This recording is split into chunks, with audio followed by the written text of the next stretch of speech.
बुलेटिनमध्ये आता news top 9 बातम्यांचा आढावा घ्यायचे। सुरुवातीला बारामती पोटनिवडणुकीसंदर्भातील टॉप 9 बातम्या पाहूयात। विधान परिषदेसाठी ठाकरेंकडून जे नाव येईल त्यासाठी सहकार्य करणार। अनौपचारिक गप्पांमध्ये शरद पवार यांची भूमिका। माझ्या राज्यसभेच्या निवडीवेळी मवियातील सर्व पक्षांनी मदत केल्याचाही उल्लेख। बारामती पोटनिवडणुकीसाठी उमेदवार न देणाऱ्या शरद पवार गटाची राहुरी पोटनिवडणुकीमध्ये उडी। राहुरी पोटनिवडणुकीसंदर्भात उद्या महत्त्वाची बैठक। निवडणूक लढवायची की नाही या संदर्भात उद्याच्या बैठकीत निर्णय होणार। सुनेत्रा पवारांना सर्वांनी पाठिंबा द्यायला पाहिजे। मुख्यमंत्री फडणवीस यांचं सर्व पक्षांना आवाहन। बारामती पोटनिवडणूक बिनविरोध झाल्यास महाराष्ट्राच्या राजकीय संस्कृतीला साजेसं असेल, मुख्यमंत्र्यांची प्रतिक्रिया। उपमुख्यमंत्री सुनेत्रा पवारांचा उद्धव ठाकरेंना फोन। बारामती विधानसभा पोटनिवडणुकीत पाठिंबा देण्याची मागणी। बारामती विधानसभा पोटनिवडणूक काँग्रेस लढवणार असल्याचं याआधीच स्पष्ट। बारामतीच्या पोटनिवडणुकीमध्ये उमेदवार देण्यात येऊ नये। ठाकरेंच्या सेनेतील वरिष्ठ नेत्यांची भूमिका। उद्या अधिकृत भूमिका जाहीर करणार।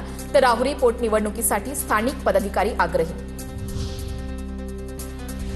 बारामती पोटनिवडणूक लढवण्यावर काँग्रेस ठाम। काँग्रेस प्रदेशाध्यक्ष हर्षवर्धन सपकाळ यांचा पुनरुच्चार। उद्या दुपारपर्यंत उमेदवार जाहीर करणार।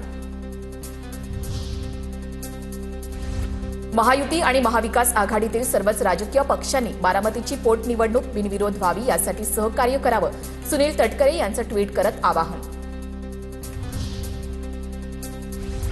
बारामतीकर कुणासोबत आहेत हे सर्वांना माहीत आहे। विरोधकांना लढायचं असल्यास त्यांनी लढावं, जय पवार यांची प्रतिक्रिया। विलिनीकरणासंदर्भात सुनेत्रा पवार आणि पार्थ पवार ठरवतील, जय पवार यांची माहिती। बारामतीची पोटनिवडणूक बिनविरोध व्हावी, सुनेत्रा पवारांचा विजय निश्चित आहे। मिठाचा खडा टाकू नये, प्रवीण दरेकर यांची प्रतिक्रिया। आता पाहूयात मोठ्या राजकीय टॉप 9 बातम्या। राष्ट्रवादीतल्या अंतर्गत संघर्षामुळे दादांच्या आमदारांमध्ये चलबिचल। काही आमदारांकडून थेट शरद पवारांशी संपर्क करण्याचा प्रयत्न। एका मंत्र्यानं विलिनीकरणाबाबत पवारांची भेट घेतली, सूत्रांची माहिती। बारामती विधानसभा पोटनिवडणुकीसाठी अभिजित बिचुकले यांचा उमेदवारी अर्ज दाखल। 2 दिवसात पत्रकार परिषद घेऊन भूमिका मांडणार असल्याची माहिती। सुनेत्रा पवारांच्या पत्राचा वाद सुरू असतानाच राष्ट्रवादीच्या जिल्हाध्यक्षांना देवगिरीवरून फोन। सुनेत्रा पवारांच्या दौऱ्याचं कारण सांगून माहिती मिळवण्याचा प्रयत्न। पक्षीय वाद सुरू असल्याची चर्चा, सूत्रांची माहिती। प्राजक्त तनपुरे अपक्ष लढण्याच्या चर्चा। लंके म्हणाले, योग्य वेळी योग्य डाव। राहुरी आणि बारामती पोटनिवडणुकीच्या पार्श्वभूमीवर खासदार निलेश लंके यांचं सूचक वक्तव्य। तर बारामती निवडणूक बिनविरोध करण्याचं लंकेंचं आवाहन। सीबीआयनं अजित पवार यांच्या अपघात प्रकरणाची चौकशी करावी।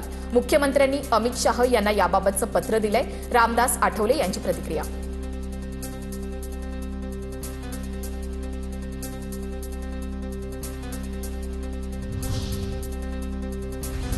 समरजित घाटगेंची भाजपात घरवापसी होणार। 8 एप्रिलला घाटगे भाजपात प्रवेश करणार। भाजप प्रदेशाध्यक्ष रवींद्र चव्हाणांच्या उपस्थितीत प्रवेश होणार। समरजित घाटगेंना विधानसभेत तिकीट न मिळाल्यानं शरद पवारांच्या पक्षामध्ये त्यांनी प्रवेश केला होता। ठाण्यातील शिवसेनेचा खरा इतिहास सांगितला जात नाही, मंत्री गणेश नाईक यांचं वक्तव्य। पक्ष सोडून काही जण पदासाठी, काही लपण्यासाठी तर काही वाचण्यासाठी जातात। नाईकांचा उपमुख्यमंत्री शिंदे यांच्यावर निशाणा। उपमुख्यमंत्री एकनाथ शिंदेंचा दिल्ली दौरा रद्द। शिंदे आज ठाण्यातच। शिवसेनेची अधिकृत माहिती, काही महत्त्वाच्या कामानिमित्तानं शिंदे दिल्लीला जाण्याची शक्यता होती। आता पाहूयात राजकीय टॉप 9 बातम्या। मुंब्र्यामध्ये भगवा ही सुरुवात आहे। इस्लामपूरचं ईश्वरपूर केलं तसं मुंब्र्याचं मुंब्रादेवी करू। जितुद्दीन सारखे आम्ही रोज नाश्त्यामध्ये खातो। मुंब्र्यातील सभेतून नितेश राणेंची जितेंद्र आव्हाडांवर सडकून टीका। मुंब्र्यात नितेश राणे आणि जैनमुनी निलेशचंद्र यांची सभा संपन्न। जलील यांना सांगतो, तुझा बाप नितेश राणे मुंब्र्यामध्ये आलाय। निलेशचंद्र यांची टीका। नितेश राणे मुख्यमंत्री बनायला पाहिजेत, असंही वक्तव्य।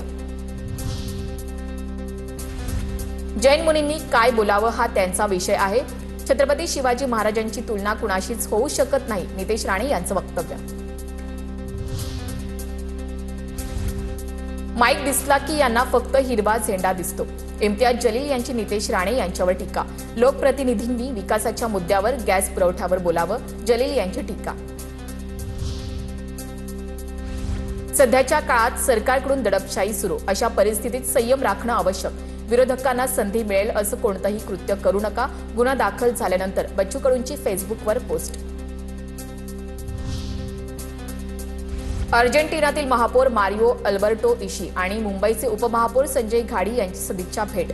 यावेळी इशी यांचा मुंबई महानगरपालिकेच्या वतीनं सत्कार. यावेळी संजय घाडी यांनी मुंबई विकासाबाबत इशी यांना सविस्तर माहिती दिली.